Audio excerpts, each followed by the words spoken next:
L'autre jour, mon ami Jean-Michel et moi-même, flâneurs devant l'Éternel, nous allâmes nous promener au cimetière du Père-Lachaise afin de prendre quelques tombes en photo pour un repérage de films d'amateurs. Ce n'était pas autorisé, mais comme nous nous doutions que notre film aurait peu de chances d'être vu, diffusé, bon, ah bon Dieu, comme les gens peuvent mourir. Il y en avait partout, à perte de vue, des tombes, des caveaux, des chapelles, des monuments, de la plus humble sépulture à la plus majestueuse, la plus démesurée, la plus imposante, de celle qui semble dire au temps qui passe, effondrant les plus simples. Mon propriétaire est parti au royaume des morts, riche de son seul dépouillement, soit, abandonnant à ses héritiers sa fortune et ses pouvoirs, soit. Mais moi, là, devant vous, faisant de l'ombre à tous ces petits talus, j'ai pour tâche de vous rappeler que malgré les siècles, ce nom, sur mon fronton, fut celui d'un homme riche et puissant. Nous arpentions les allées, nous tordant les chevilles sur les vieux pavés du cimetière, déchaussés par le temps, rendus glissants par la pluie. Alors je laissais tomber mon regard sur un amas de pierres qui du jadis constituait la tombe d'une personne regrettée et peut-être aimée. Je m'arrêtais sur de magnifiques monuments funéraires parfaitement fleuris, retenant quelques dépouilles célèbres, et j'échouais enfin sur les troncs d'arbres tordus qui, éventrant d'antiques sépultures en pierre grise et moussue, auguraient la victoire finale du règne végétal sur l'état minéral. Je m'attardais de temps à autre près d'une chapelle ou sur l'entrée d'un caveau à l'abandon, sur une pierre gravée marquant la place de tel ou tel artiste connu. Bref, je me délectais, je me repaissais du souvenir des autres. Mais nulle tristesse, ni malaise, aucune sensation extraordinaire dans cette étrange promenade. Nous en étions presque déçus. Tout semblait calme en ce lieu, pas le moindre fantôme flottant sur une tombe, pas d'esprit frappeur taquinant le visiteur, pas de messe noire perpétrant d'anciennes pratiques macabres, rien. Pas le plus léger feu follet. Tout était calme, tout était normal, les morts étaient bien morts. Ils reposaient en paix, du moins semblait-il. Car au détour d'un mausolée, je fus pris d'une sorte d'angoisse, une impression oppressante. En regardant sur une tombe, je vis la photo d'une petite fille morte quelques années plus tôt, une photo déjà sépia, enchâssée dans son marbre. Je la vis si vieille, cette petite enfant, toute flétrie, comme si elle avait vécu pendant ces 4 pauvres petites années toutes les misères d'une vie. J'en fus vraiment bouleversé, alors je quittai l'endroit sur le champ, plus ému que si j'avais rencontré la mort elle-même. Mon camarade n'avait pas l'air d'avoir remarqué la scène. Était-il déjà ailleurs ? Bon, outre cet incident, au cimetière du Père-Lachaise, tout était calme. Même les chats, cette population bien vivante, elle, qui occupe les lieux depuis le premier enterré, je crois, même les chats, disais-je, négligeaient le plus élémentaire devoir des autres, enfin, nous vouaient un quelconque intérêt. Au loin retentit le sifflet d'un gardien, rappelant aux visiteurs attardés qu'il était temps de dire bonsoir à leurs défunts et puis de s'inquiéter de l'itinéraire qui les mènerait à la sortie. Il faut dire que l'endroit était un vrai labyrinthe et que les ombres longues et furtives de cette fin d'après-midi d'automne encourageaient encore à la flânerie. Nous prîmes encore quelques clichés, encouragés par les lumières subtiles et complices d'octobre, quand soudain, surgissant de nulle part, surgit un homme en noir. Il nous accosta et nous parla à voix basse. Il décrivait des scènes qui nous étaient invisibles. Pendant que cet homme étrange nous racontait son théâtre, le cimetière s'était pris d'une agitation inhabituelle. Des silhouettes derrière des monuments funéraires s'estompaient dans le couchant, se fondaient dans la pénombre. Des hommes et des femmes, dans des habits démodés, se rencontraient, s'accostaient, palabraient comme s'ils se connaissaient depuis des lustres, ou alors se dédaignaient, hautains, autant que poussiéreux. D'anciennes chansons et des musiques de tout genre, parmi des poèmes pompeusement déclamés, résonnaient entre les tombes. Nous fûmes abasourdis par tout ce chahut.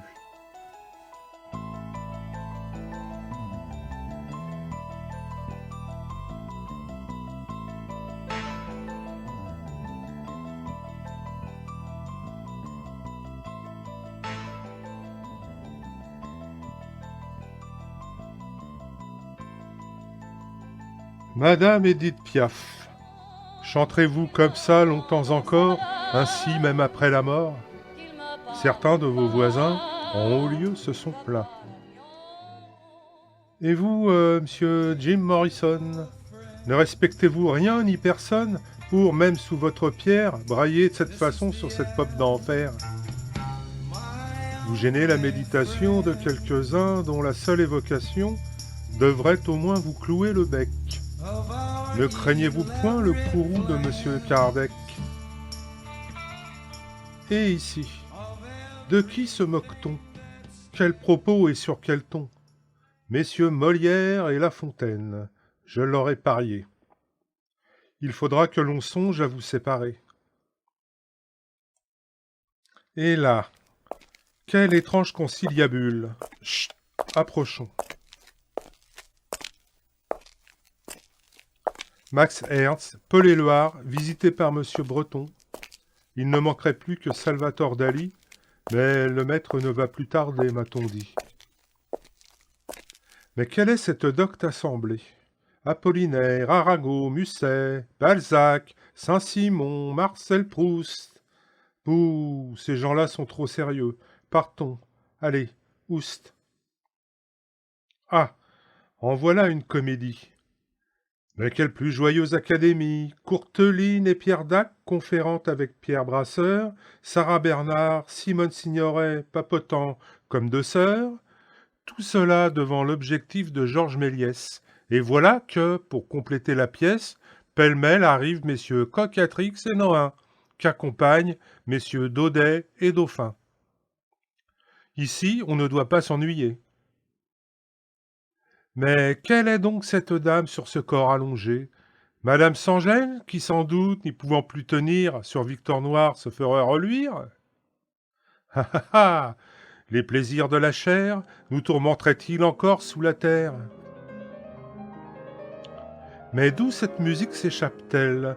De quel tombeau? De quelle chapelle? Allons de ce pas rendre la visite que l'on doit à ce grand artiste. Monsieur Frédéric Chopin, que vous êtes fleuri! Est-ce pour votre nouveau voisin que vous jouez ainsi? Pour celui qui repose sous ce petit parterre, devant qui les gens passent le nez en l'air? Mais l'humilité de la sépulture ne saurait masquer, je vous le jure, la grandeur d'esprit du disparu.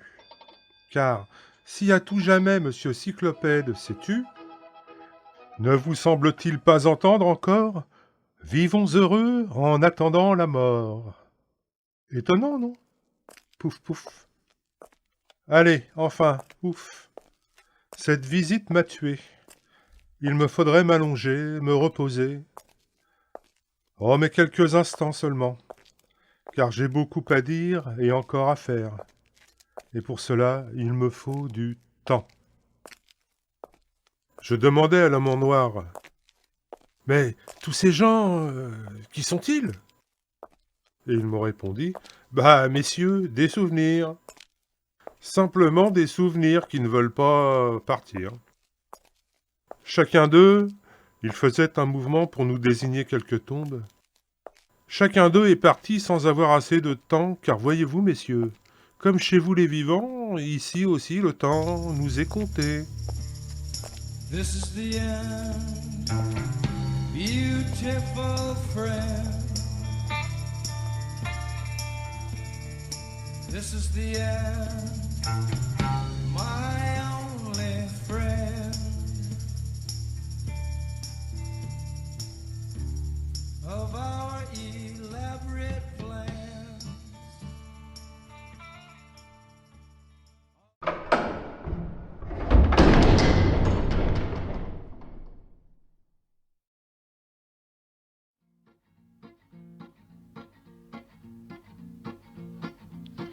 au hasard des allées pavées, glissant des chaussées usées, bien alignées dans vos travées, en paix bravement reposées.